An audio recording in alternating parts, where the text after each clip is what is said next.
Kaya medyo mababa yung oxygen niya, yung nilagay sa kamay niya, o hindi nakikita o hindi nababasa. Kaya sinugod siya sa ospital.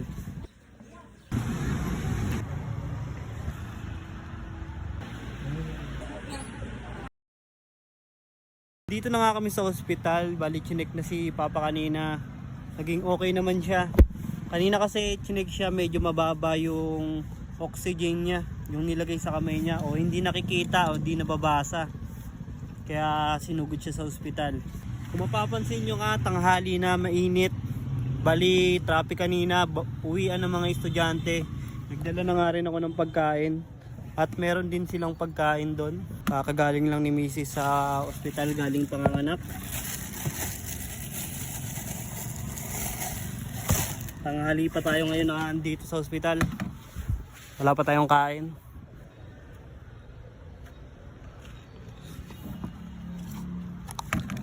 Kaya kain muna tayo.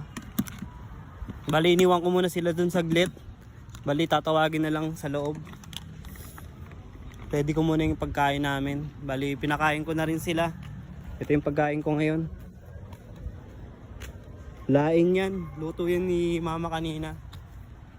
Bali dito na makakain. Nagbaon na lang ako para in case na kailangan pa rin dito sa ospital. Malapit lang tayo. Kumbaga di kasi natin makakasama si Mrs. Bali tayo ngayon yung nag-asikaso sa magulang niya.